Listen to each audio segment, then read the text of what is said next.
foods that we from the United States might consider exotic or taboo in terms of our usual norms of consumption. Does anyone know what that figure on the left is, that photo on the left is? It was something I ate when I was in Peru several years ago, kind of a staple food in Peru. Some kind of rodent, muskrat, right, you're on the right track. Actually, it's a guinea pig. And a roasted guinea pig I had at a family homestay. And they are a staple food in Peru. And you know, they're a very sustainable food source. They're raised in pens, they eat barley and alfalfa. Good source of protein for a population that has a fair number of people who are rather poor. So, and it does taste like chicken. It tastes like very dark meat chicken. Over on the right, maybe a little more exotic, are some kebabs of grasshoppers and peppers. So, preview of coming attractions with that, okay? On the left, edible insects is something we're talking about here for a while. That's a platter by a Mexican chef. I can't tell you what all the different delicacies are, but it looks to me like some mealworms and some grasshoppers and crickets are in the mix in that platter. More palatable, perhaps, and a preview of coming attractions you'll hear soon, is some banana bread that's made with cricket powder on the right-hand side there. Crunchy, spicy snacks are also to be found, and you can get them on Amazon. I have, with my students, had them try to eat some of these kind of novelty snacks, if you will. I was the only one eating them in front of all of them, I might say, but they are available and they're becoming more popular. So why eat insects? Well, there was a Food and Agriculture Organization brief that was 201 pages long by the United Nations in 2013 that has this title, Edible Insects, Future Prospects for Food and Feed Security.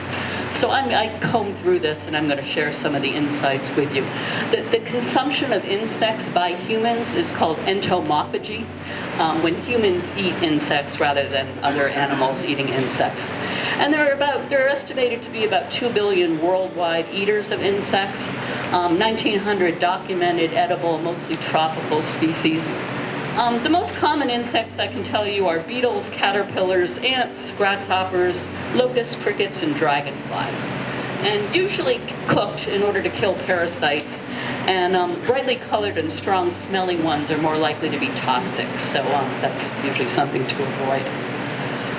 Well, often we find in terms of insect consumption that people eat them when their staple foods are scarce, like during rainy seasons, for example. I can tell you that in parts of Latin America, the insects are kind of part of a calendar of when different species are available and then when they're consumed, because they're thought to operate together with plant life cycles, with cycles of the moon, with the rainy season, with thunder, all of these natural phenomena. So throughout Africa, Asia, Latin America, insect consumption is not uncommon. I saw a lot of references to Thailand and markets where various types of roasted and fried insects were available. Okay. Why eat insects? Well, they're really nutritious. They are loaded with protein, with healthy fats, with calcium, with iron, and with zinc in many cases. So a very nutritious food source. Good for the environment, sustainable, we would say, right? Not all insects are land-based, so there might be less land clearance needed if you consider, in contrast to something like clearing land for cattle to graze. Less greenhouse gas emission than many other foods that we eat. And if you contrast converters of feed into protein, look at this. Crickets have 12 times less feed than cattle for the same amount of protein. For sheep, it's 4 times less, and then it's half that feed for insects compared to pigs and broiler chickens for the same protein delivery. So a lot of sustainability going on there. And importantly, sociologists would be really interested in the fact that this is an entrepreneurial sort of opportunity for people who are often excluded from workplaces, especially formal workplaces. So women and landless people might be able to move into this market and make a living with this.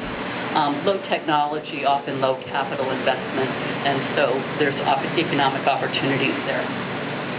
So this is an invitation. It turns out we're going to pass this around for obviously an invitation, not a requirement, to if you'd like to try some banana bread that I baked that's made with mostly all-purpose flour, and then there's 2 loaves, and each loaf has a quarter of a cup of cricket powder in it as well. So if you would like to give it a try, you are invited to do so. These are farm-raised crickets from Midwest City, Oklahoma.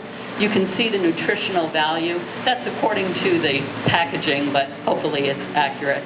And just a note, they notice that if you're allergic to shellfish, maybe you should stay away. Okay. So setting aside insects, who grows, processes, and harvests our food? Part of what sociology and social scientists in general do is try to give voice to people who are invisible in our society, or kind of living without maybe full recognition. So I've had the privilege of, over the years, and Dr. Bataki's been involved with this as well, Dr. Ortiz a little bit. We have a partnership with a migrant education program which operates out of Edinburgh, PA. So this is affiliated with a school unit up there, and provides resources and education for migrant workers in the region. We've had students who've done capstone research with them. We have students who've worked there and done tutoring if they have some Spanish, and also administrative work, help to locate resources for some of the workers, healthcare and things like that. And so it's a great opportunity for some of our students. If you care to know about migrant workers in Pennsylvania, I can tell you that here's where you find some hubs of activity and the types of crops or products that are worked with. In Lancaster, apples and mushrooms are grown and harvested. In Indiana County, Christmas trees. In Philadelphia, there's a lot of beef processing. And in Erie, the #1 employer in Erie is an evergreen nursery that hires a lot of migrant workers. We also find these workers on dairy farms, fruit and vegetable fields, and wineries up around Lake Erie especially. Okay. Most of the workers are Mexican and Guatemalan, and the man I work with named Deke Showman is obviously fluent in Spanish, but he also speaks a Mayan language called Mam, which some of the people speak as well, or only speak and don't speak Spanish. Here's a photo for you of some workers on a dairy farm. Migrant worker conditions. We have to be careful about overgeneralizing because sometimes the conditions are good. Some employers are very conscientious and responsible and provide good housing and good health care and protective equipment for the workers. But just the picture is not always one that is so satisfactory. Here's what the average income for workers is. $11.37 an hour in Pennsylvania as a whole. That's an average, mind you, so as many above as below. $27,903 yearly, again, as an average salary. Some folks do not get paid an hourly wage or a salary. It's more like piece rate work is how I think of it. So vine cutting, 15 cents a vine. And then it might increase to 25 cents over time if you've been working for a while and you've gotten pretty adroit with it. Health care can be a problem, and health conditions can be a problem. You're doing very physically arduous labor. You're exposed to the elements, you're exposed to pesticides and herbicides. There's a risk of physical injury. And because people are seasonal laborers, they don't always have health insurance. So that's a cause for concern. Housing, again, can vary a good deal. Some employers provide very adequate housing. But a lot of people, again, also because of seasonal labor, work in camps, like tent camps, that have too often been deemed to be dilapidated and unsafe in terms of the conditions that they have. It's important whenever we talk about immigration that a lot of the wages that especially married men make is sent back home to the home country. That's called remittances. And it's a really important source of revenue for foreign governments. And so just when immigration policy is debated, it's important to keep that revenue stream in mind. And that indeed is what a lot of these married workers do. Some workers are fortunate to get an H-2A visa, a type of agricultural visa that can only be hired if there are no Americans looking for those jobs. And they are guaranteed regular wages and adequate housing. One group that's particularly targeted for sort of identification and resource delivery is unaccompanied youth who come over here as teens, essentially. They're out of school, they're often homeless. The MEP tries to locate them, do needs assessment for them, get them into the public schools if possible, provide tutoring services and so forth so that they can be more of a part of our society. Going sort of transitioning into the ethics part of my talk. You heard Matt kind of refer to how the Titan Talk emphasis, one of the sort of missions of these talks is to shape our understanding of the world and develop our best selves. The Westminster College mission statement, one of its I'm trying to think of the word to use. What it tries to achieve is to develop and understand moral and ethical commitments to neighbors, society, and the natural world, consistent with the understanding of self. That's an aspiration that we have for ourselves and our students at Westminster. So if we talk about sustainable eating and living, it definitely fits into both of these missions. If we talk about understanding and advocating for people who are marginalized and voiceless, it fits into these missions also. So some of you may know a writer named Michael Pollan who writes a lot about food studies. He's kind of a Renaissance man. He writes about a lot of different things, but food studies has been his passion for many years. And so I'm going to tell you a little bit about an article that I read and my students read that was in the New York Times a number of years ago called An Animal's Place, where he's debating the ethics of eating animals and just putting this forth as sort of maybe something we'd like to discuss a little bit more afterwards, not advocating any particular position here. So it's amusing because Pollan is reading a book on animal rights while he's eating a steak in a steakhouse. And he says, this cognitive dissonance is causing me to sort of think a little bit more about this issue.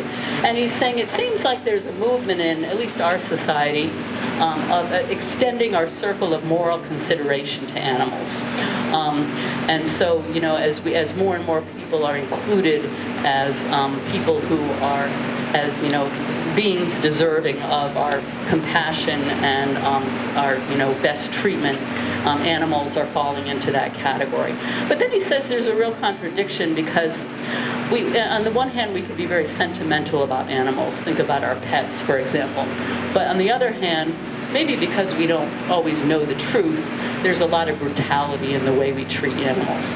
And that may be because many of us don't have daily contact with animals outside of our pets, and we don't have especially things like eye contact with animals. So treatment in farms and what we think of as factory farms especially, and in slaughterhouses, where animals are out of view and where people are often not given access to these kinds of settings unless they work there, can be problematic. So Pollan is sort of saying, well, you know, how do I navigate these waters, and how do I live not in the extremes, but in a way that I can be comfortable with? So he says, well, can animals feel pain? That's certainly a question that we need to consider. And the answer would seem to certainly be yes, right? I mean, part of the reason animals are used in laboratories, and I think that's certainly justifiable in at least some cases, is because they feel pain like we do, especially animals that are more closely related to us. So they can feel pain.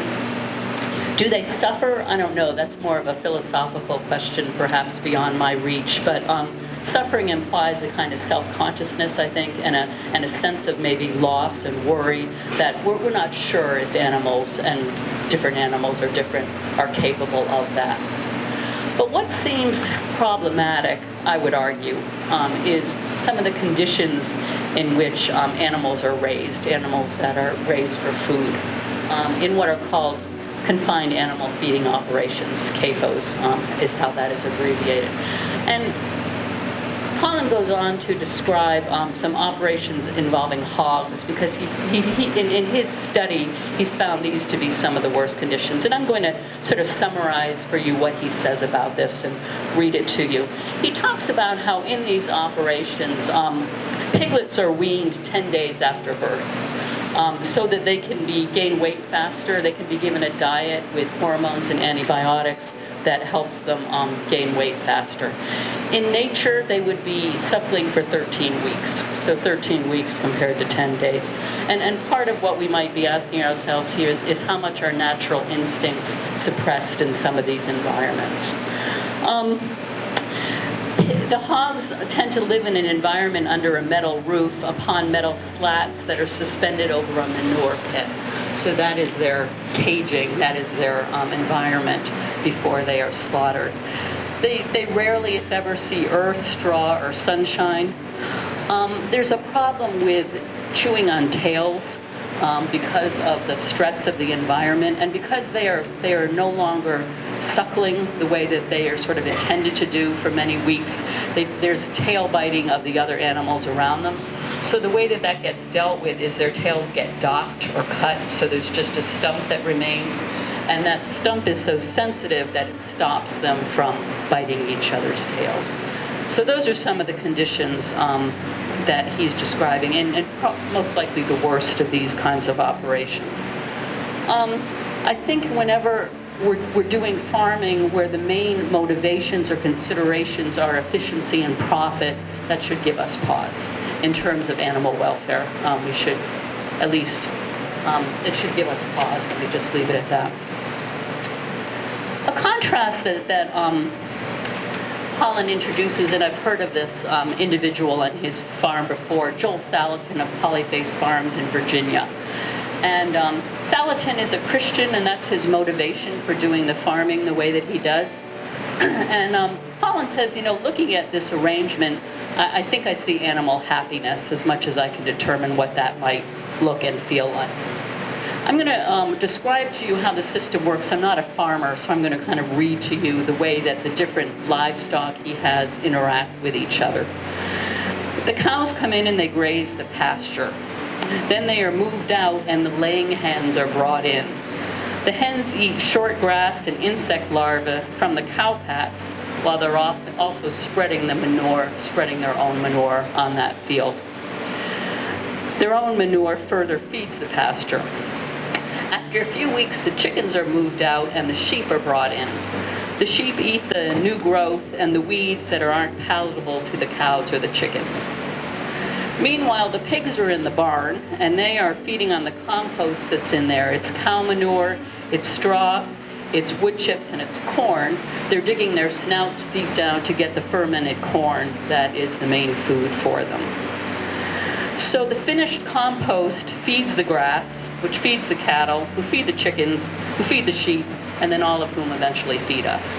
So this Pollan argues, is an integrated system and a natural system, and he thinks, a model for how farming might better be done.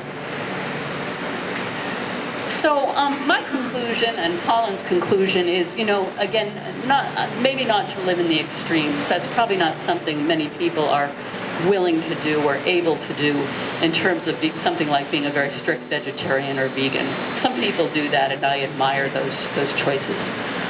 But maybe we can try to find our food that is humanely raised, and look for labels that certify that, or buy from people whose farming conditions we know. And I'm going to give a shout out here to the Fresh Marketplace right over there. If you haven't been to New Wilmington's Saturday morning farmers market, it's wonderful.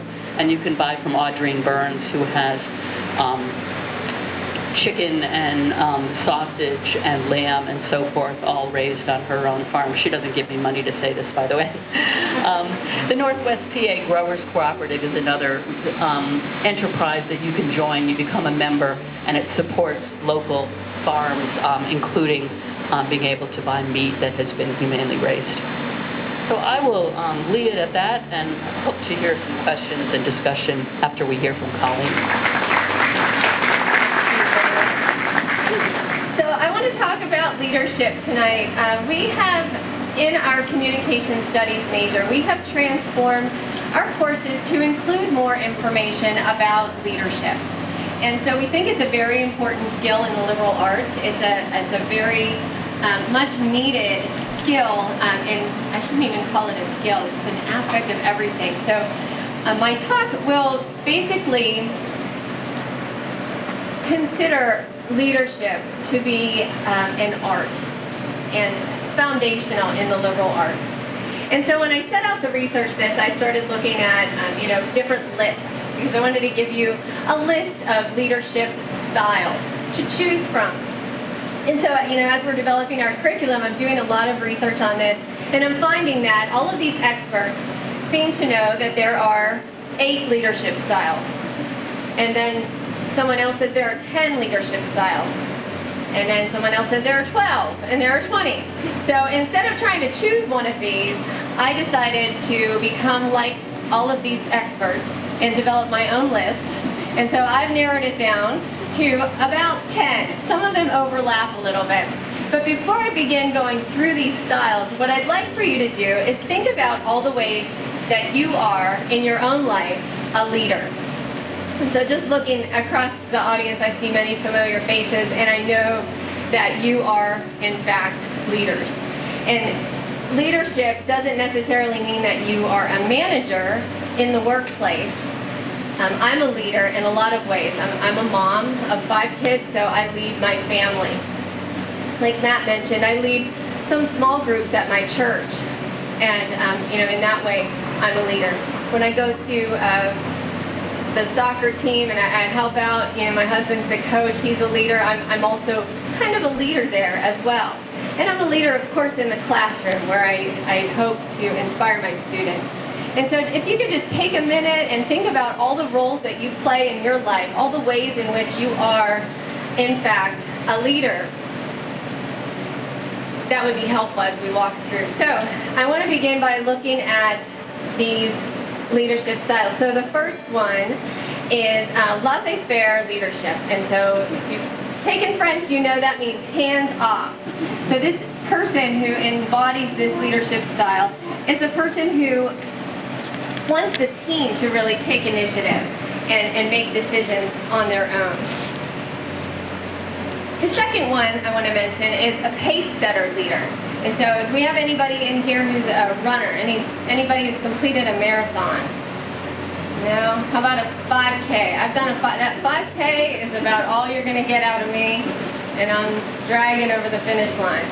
So if you're a runner, you know what a pace setter is. They set the bar. And this is a person who, in the workplace or in the family or in the community, is setting that pace for everybody else. They're expecting accuracy, and they're expecting efficiency, and so they're setting the pace. An autocratic leadership style is one who makes all the decisions. And so, we think, that doesn't sound very good if you're part of a team. You don't want to be involved in a situation where all the decisions are always being made for you. You want some say in it. So this is where it begins to become evident that leadership is really an art. And so sometimes this particular leadership style may be beneficial. So if there's no time for collaboration, there's no time to solicit feedback from each individual member of your team, it might be in everybody's best interest for you to go ahead and make that decision without any collaboration. And so that's one way where that can come in handy. A democratic leadership style. This is the one that everybody thinks, oh, that's a wonderful way to lead. This, is a person who listens to the other people, but usually they end up making the final decision based on everybody's input and based a lot of times on their own instinct or their own hunch or their own information, whatever they think is best. The next two kind of go hand in hand, servant leadership and coaching leadership. So a servant leader highlights each individual on the team, and a coaching leader recognizes their team talents and their gifts and puts them to use in each particular instance, depending on what the project is calling for. And that's really what makes leadership an art, is that, we've got the team over here. You're kind of the leader in the middle. You're like the bridge between the team and the project. So you've got to listen to what your team members can offer. You've got to really get to know each member of your team so that you can match them up with what is necessary for the project to be accomplished quickly, efficiently, accurately. And so that's one of the things that is really helpful in terms of doing that, making that bridge, is that coaching style, really getting to know every single person on your team and what makes them strong in an area, or what maybe is their weakness, so that you don't draw on them for a particular part of the project that they might not be able to do. Transformational, this is the next one, transformational or visionary leadership. And this is what I believe our college requires. And this is when the leadership of our college wants everybody to succeed and achieve a shared vision. So we have a mission statement. It was mentioned several times tonight, and that's the foundation of our college, and that's what we are striving to accomplish, and are all the elements of that mission statement. And so our leaders lead us in that direction, and sometimes that means making hard decisions, and it means getting everybody on board and kind of backing up and getting an energy around that mission. Transactional leadership is another one, and that is a reward and punishment model. And so maybe you've worked in sales or in another kind of reward punishment. I know as a parent, my leadership style at home is sometimes transactional. So, you don't make your bed, then you don't take your phone to school the next day. And that's a huge, it's like asking a kid these days to leave their arm at home. It's a big deal. So, you have that, or in sales. So, for example, you're running a sales team. If you make your quota, you get a promotion, or you make your quota, you get a bonus, or you don't, you get demoted, or you don't get a bonus, or you get a reduction in salary. So transactional leadership. The next one is charismatic leadership. And this is one where the leader really has the ability to persuade and get everybody on board with the goal. And this is something to keep in mind, is that you may not be a manager or a leader at work, but you are maybe a leadership or in a leadership role on a certain project. And so it's, again, you always have to take yourself in that role of a bridge. What is the goal? What is the project at hand? And who is my team? And so it might not be the entire workforce, but it's just your team. So you focus on those people and how they can accomplish the goal. So a charismatic leader really can get everybody excited and enthusiastic about the project. And the last one I want to mention is strategic leadership. And so this is one that everybody, no matter what your strengths are as a leader, and which of these you might jive with and say, well, that's really, in my leadership roles, this is how I function. Or, maybe it's 2 or 3 of these, because there's not one that fits. There's not one right one.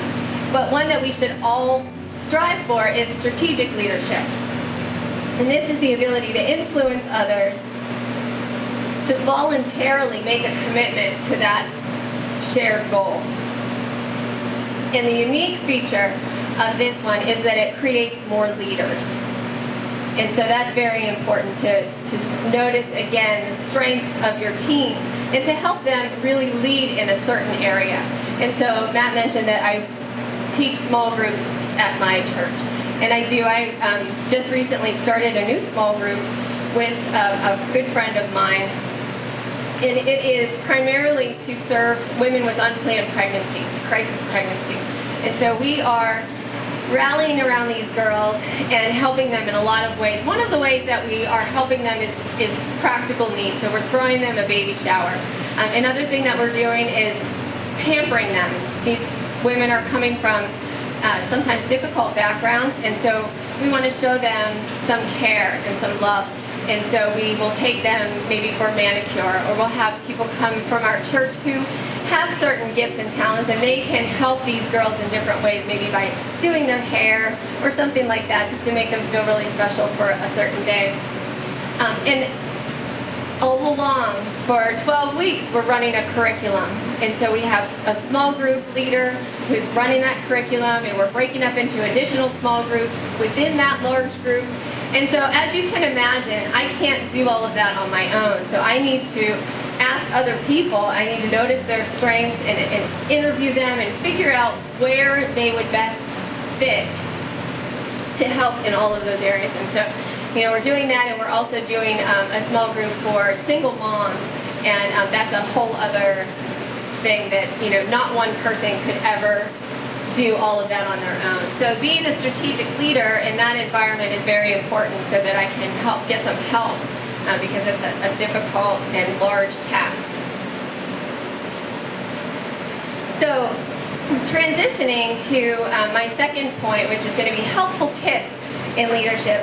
I do want to remind you that leadership is not about you. So it's not about what kind of leader you are and what kind of leadership style you'd like to achieve or accomplish or put forth, but it is about your team and about what their needs are, what the project needs are, so that you can bring those two things together. And so, looking at helpful tips, I wanted to identify a couple of things that would be helpful as you navigate through all of these different leadership styles and kind of choose which one and how to apply them, because it's nice to talk about these categories that we might fall into, but what does it look like when we're actually living it out and walking it out in the workplace or in the community or in our home? And so I turned to two Christian authors, Dave Ramsey and John Maxwell, who are known for their leadership work. And these two authors, they are Christian, they write from a Christian perspective, but it doesn't mean that someone who's not a Christian couldn't benefit from their wisdom. And so the first point that they make that I think is very important in all of the areas that I find myself a leader, and you might agree, is to love your team. And I mentioned this before, just really getting to know everybody on your team and making sure that you understand. They point out, know the spouses' names, know the kids' names, know what's important to that person, and really get to know their life outside of the project so that you can have a really good relationship with that person. So when you want to do servant leadership and you're rolling up your sleeves next to them, there's a genuine commitment. They know that you care deeply about them and not just as a tool to get the project done. The second thing is to praise people. Praise them, compliment them in person. This goes hand in hand with being genuine, because we all know if we've received a compliment that hasn't been genuine, the person who's giving that compliment can lose credibility. So you don't want to be that person. You want to be genuine. And by loving your team and really getting to know them, you're going to be able to be more genuine in your compliments, because you're going to know what makes that person tick. Always communicate the good and the bad. And so this encompasses another area of my research, which is narrative and storytelling. It's important that everybody on the team knows why you're making decisions that you're making. It's important that everybody on the team knows why you want them in a certain role so that they can be their best in that role. And so telling that story and giving them the reason why behind your actions is important, and keeping everybody up to date. Sometimes there's bad news and sometimes there's good news, and we want to share all of that news with the team so that everybody's on the same page. The next thing is leading by example. So you want to do what you want to see in your team, and don't be afraid to work alongside of them. Gone are the days with the manager sitting up on the high chair and kind of looking down at all the employees hustling around. You want to get in there and get in the nitty-gritty so that you can learn those roles as well. It's really difficult to line somebody up with a project, recognizing their gifts and talents for a particular need in that project without knowing what it takes to do that, to walk that part of the project out. So it's important to lead by example. they mention a lot, Ramsey and Maxwell mention a lot of characteristics like character, integrity, loyalty, and courage. These are all important in being confident and humble at the same time, and really being, again, genuine. And the last thing is to generate results. And so all of this is nice, but we need to accomplish things. And so if I can't get my kids to agree with me, they need to be in bed by 10 o'clock. It's nice. I recognize their gifts and talents.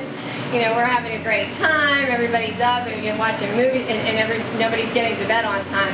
I need to generate results. I need to get the buy-in to get them tucked into bed by 10 o'clock and have that result. And it's the same in the workplace. So, you need to, if you've got a goal, you've got numbers to meet, you've got to meet those numbers. And that also helps to generate that kind of morale that we want to see in the workplace, on a project, in our churches, in our communities. And this was my third point. I looked at an area that we talk about a lot in interpersonal communication.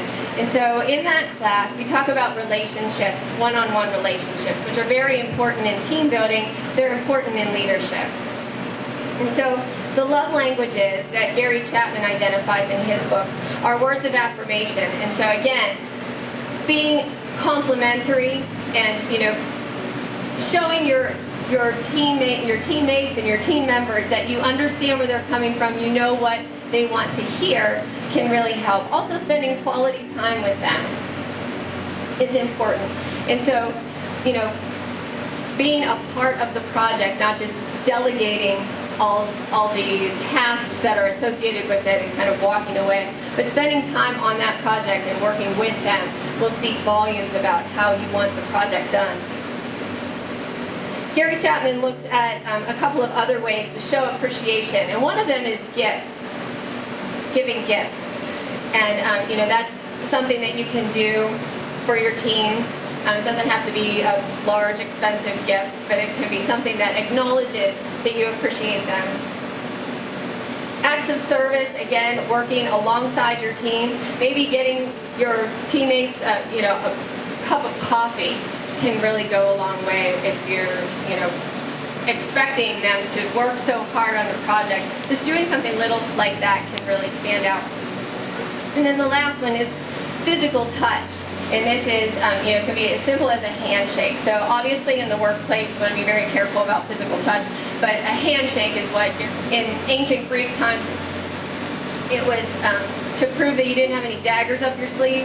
And so it's a sign of goodwill, and just shaking a hand can mean a lot. And they talk about doing that maybe at the beginning of every work day, or when there's a project that's been accomplished, kind of to finalize it. And so Gary Chapman, you can go online and take his test to find out which love language you speak. And I have my students do that in interpersonal communication, where they learn, this is my love language. And it's more important to know the love language of a person that you're in a relationship with. And so it's important to know your team's love languages. So you can even have them take the test and see where they surface on that, so that you can be more mindful about serving them in that way, because that's the way they feel appreciated.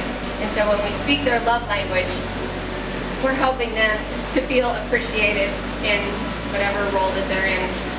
And so I think that, my main takeaway, what I really want everybody to kind of get out of this little talk, is that leadership is an art. It's a perfect place to study leadership in a liberal arts environment. And, by seeing yourself as a leader in whatever area, if it's, big or small, whatever area of your life, it's important to know that you are not the focus, but you are the bridge that gets your team to the project and to the finish line.